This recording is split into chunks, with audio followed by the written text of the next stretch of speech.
I want to share and highlight on some of the recent disasters that have affected not only my community but Rupununi and Guyana as a whole, because indigenous leaders have been compiling and complaining and sharing their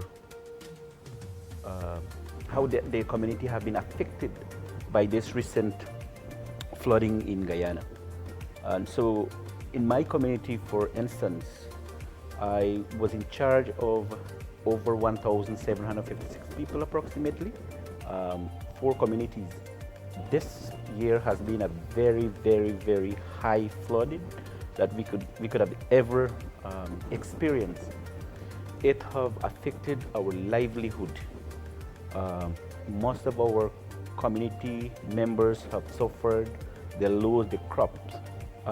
As Rupununi, our staple food is cassava. So we would have lost a lot. We don't have this every year. Sometimes we would have a normal flood, but this year has been overflowing in all parts of Guyana. One thing what I have seen and trying to tackle that is that now we have not been able to gather much information. Now I think it's time to now gather as much as we can and put it in an action plan.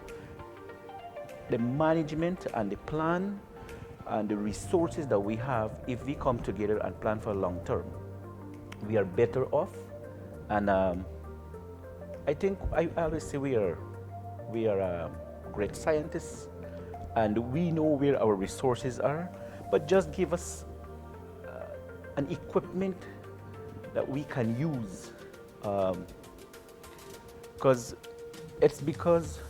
what we do, we use our manpower. We don't have a machine, we don't have a tractor, we don't have a excavator so that we can or a tractor and a plow so we can plow on a higher ground. So because of that, we are going to a lower part of the soil that we are looking at. So I think these are, and I think the agriculture sector should look into this as much as they can be able to, so they can be able to support and supply the farmers, because we are badly affected. As I said, our livelihood, we are self-sufficient, but what we need is the support in the hinterland region. Prior to this year, what we have seen also is that we are not going against some infrastructure, but the way how they are doing infrastructure, the road, the waterways, so where the water runs, it's not flowing where it's supposed to. So people who are here, the engineers, going from Georgetown and so where we could make the road this way. But we are there and we have seen where the water is flowing. So you can't come and tell me where the water is flowing, and you put the road, you pave the road, and all of a sudden the water stop and you get it stagnant. And part of that too is that there are lots of disease, malaria, we have skin rash, a different type of disease at this time. And I'm speaking in my community, malaria is rising, and plus the COVID. You see, so this is, we are in a time now that we need to plan for the future, who are the planning team at the national level, and they lose out the ones at the community level. And so they plan something here and they carry it. But that is not what we need. So give us what we need. We already have all the resources. We have resource persons there. As I said, I can say that I am a scientist. I know where because some people would go here and say, oh, I think this is what you need. This is not about thinking. consult with us, and then you come back in your air carpeted conditioning room, and then you decide now, oh, this is what they need. So these are some of the things has been happening for many years, and I think we are looking at there are now organizations in community organizations and local organizations such as the NRDDB, these are North Rupununi District Development Board. We have the Kanuku Mountain Community Representative Group.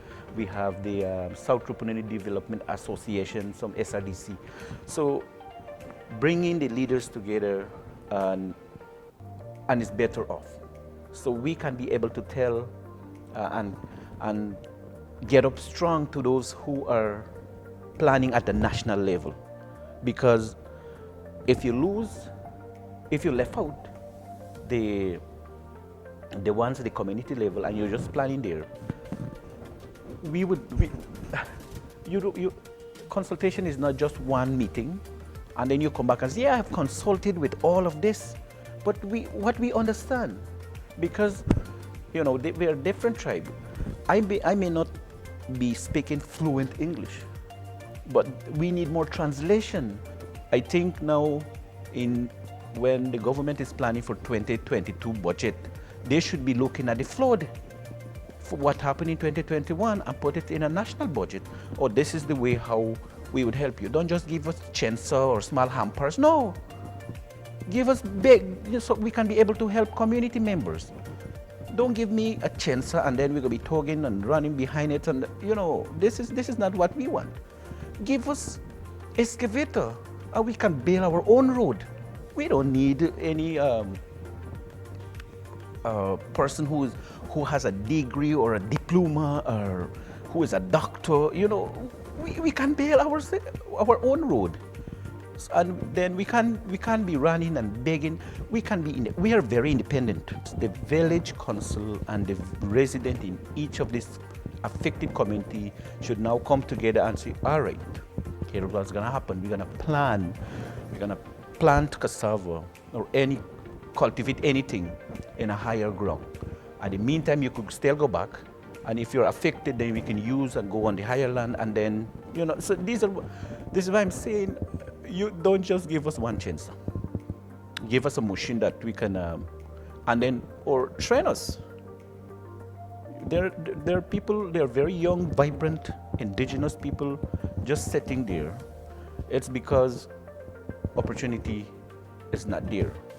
And I hope that having this flood, the government would now say, all right, we need to consult with different organizations, different stakeholders, different donors, and see how we can be able to come to a conclusion. This is natural disaster. I would not stop the flood. It will continue. We've heard about this.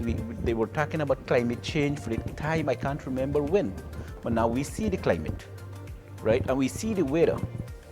I'm happy for this opportunity to share some of my views and what I think the national planners at the national level that discuss to support the indigenous communities and to include the indigenous elderly person and consult more than one time. Not just saying, oh, one meeting and then I go off. Oh, I've consulted them. No, this is not what we want. We need more consultation. We need inclusive discussion, not exclusive discussion. Involve us. And so we can be able to plan together.